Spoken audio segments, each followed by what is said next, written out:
Hello everybody on the internet and welcome to another Monday Miniatures Ramble. I'm Dakian. I'm going to ramble about miniatures for maybe 10-15 minutes of your time. And today is the 30th of March 2020. It's a Monday and I have finished a bunch of stuff. I have all these Reaper Bones Dark Elves are finished. There's like 12 of them. This huge figure here and 11 standing ones.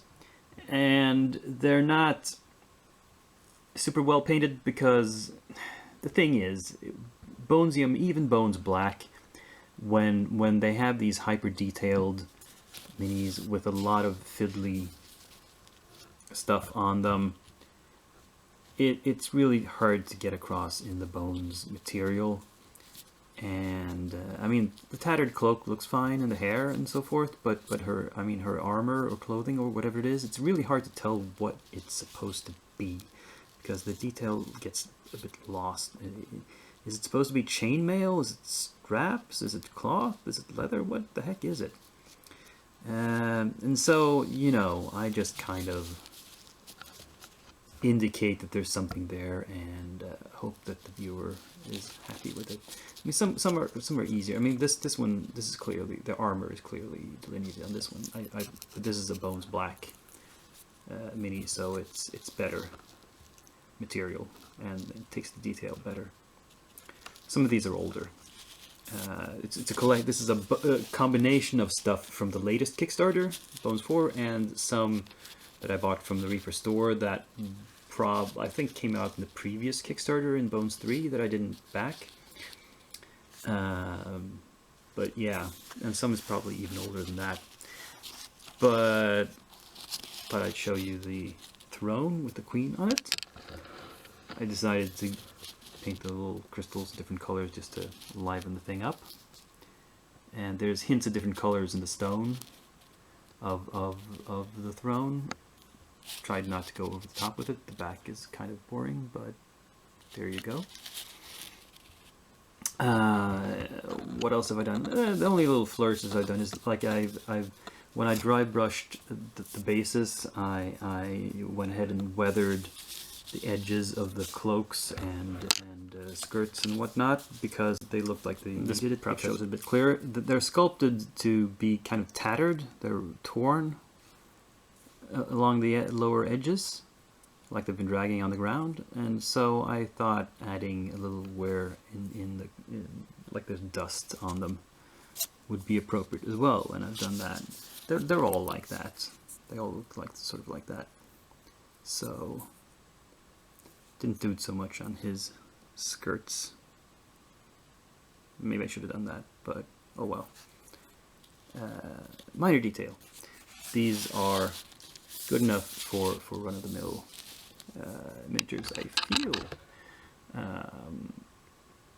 Yeah, not my best work, but as I said, I did what I could with the material I had to work with. Here's another Bones model that's sort of Dark Elf related, if you know anything about Drow.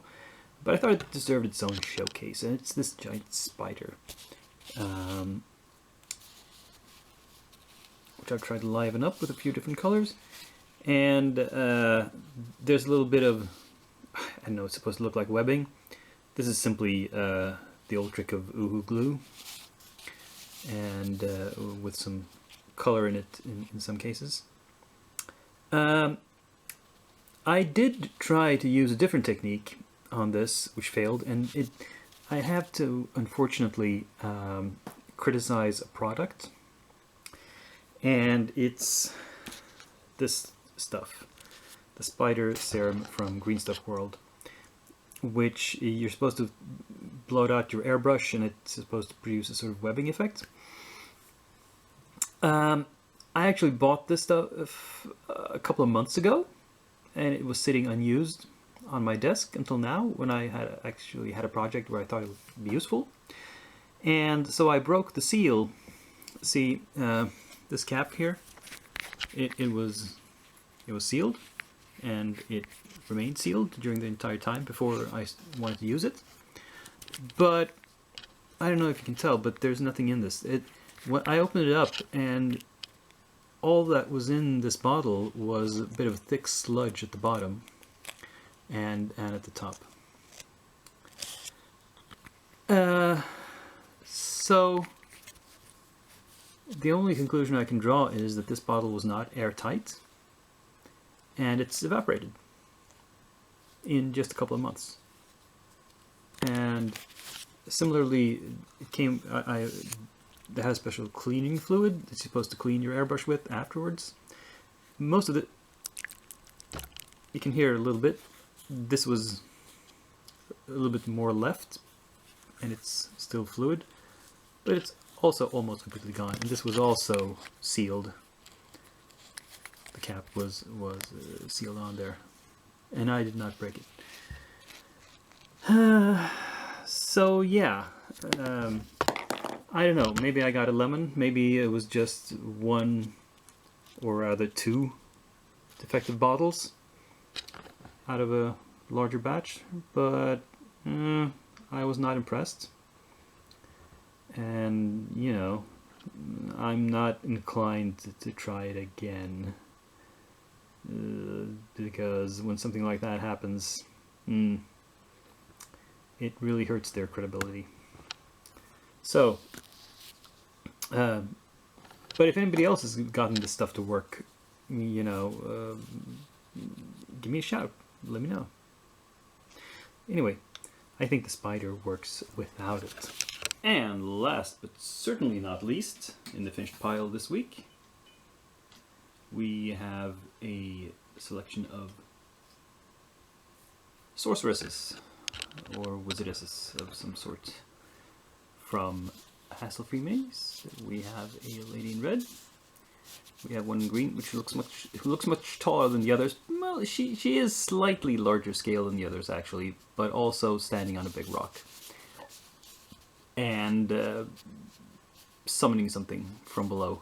I couldn't decide if she was actually summoning the rocks to rise up, or if it's a mist coming up out of the ground. So I kind of split the difference and painted it in such a way that it could look like either one. And then we have this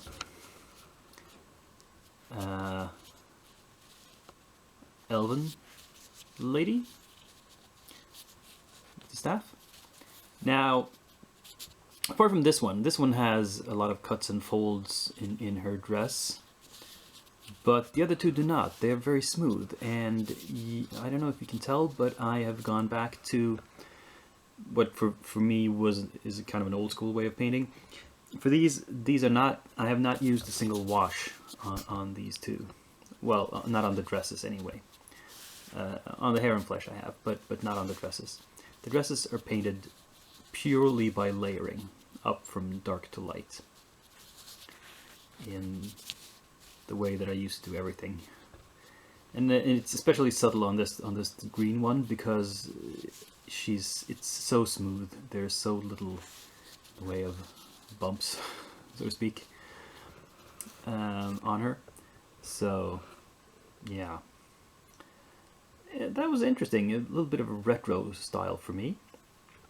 Good to see that I haven't lost the touch. At least I hope I haven't. You be the judge.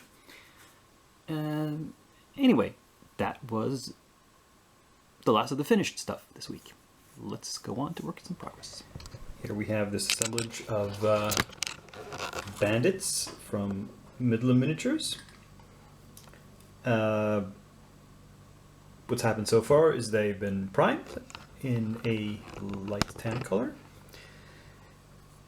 given a light dry brushing of white, and then another light paint wash of dark brown. And the bases have gotten a slightly heavier coat of that dark brown as well. And this is to pick out all the detail so that I can see what areas are what and where they delineate from each other. And as usual, Midland Miniatures sculpts their miniatures in a very interesting fashion. It's very clear, it's very legible. It has a lot of detail, but not too much and not too fiddly. it hits that sweet spot. I think it has just enough detail to make it interesting without being overwhelming. So, you know, this is why I like Midlam and why I keep supporting their Kickstarters. I have another one on the way in, by the way. It's supposed to deliver in May sometime. We'll see if that gets delayed by all this virus nonsense. But, oh well, I've got enough to paint as it is. But I'm eager to get started on these. So a little look at the Reaper Bones I've prepped. Now, the slimes I've really done nothing to except stick them on some sticky tag. Oh, I should... now that I started filming, I realized I forgot. There are a few pieces of this I want to paint, like there's some bits that are like bones that it's swallowed and so forth. I want to prime those actually, but otherwise, you know, no primer needed for these translucent things. For the small one, I prepped a base with a sort of cobblestone texture.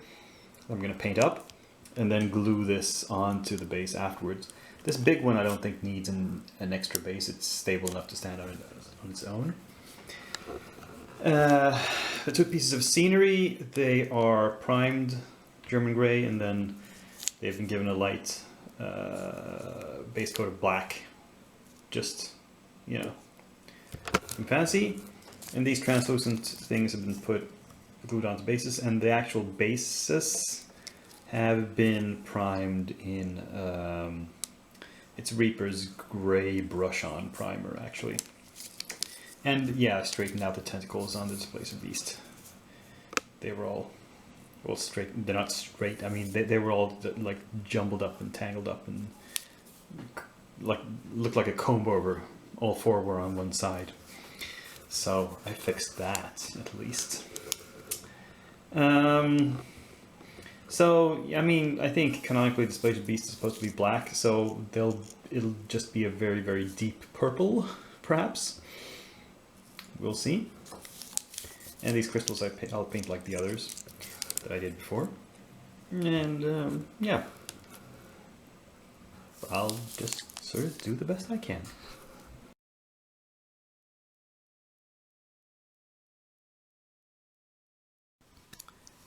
Now, next week is the week before Easter. So the Monday before Easter, I should start painting some Easter-themed minis. What's more Easter-themed than witches? Come to think of it, I don't know if every country associates Easter with witches.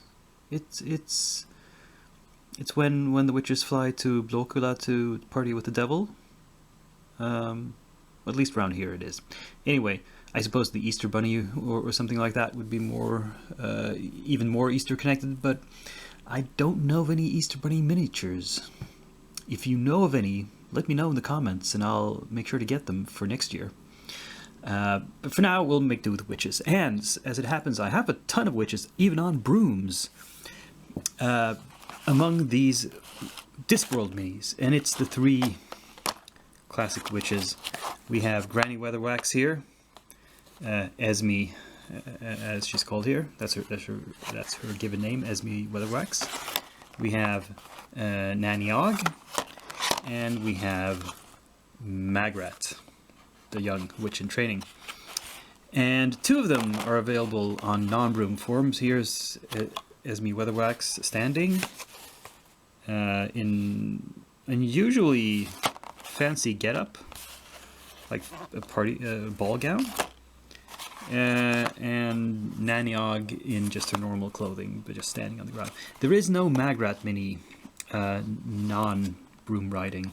I looked in the Discworld, in the catalog of Discworld minis, and they haven't produced one. They only have the one on the broom. So that's 5 minis at least, and that's something.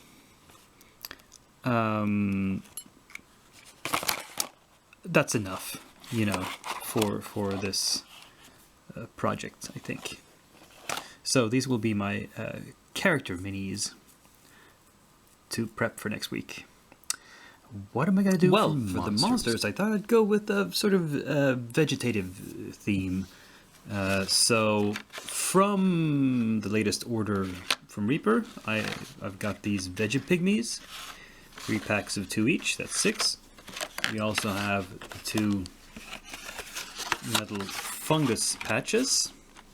And speaking of fungus, from the Kickstarter, from the Dark Reach expansion, we have 3 mushrooms here, which I think are shriekers. At least 2 of them are. And the violet fungi, I think they're called. Difficult to see here. Let's open one of them up so you can see. And these are going to be the last of the clear plastic or translucent plastic minis from this boxed set, I believe. Yeah, that's what they look like. So, yeah. That's a bunch of stuff, but this is all pretty simple stuff to paint up. Just some dry brushing and washing and we'll be done. Nothing complicated.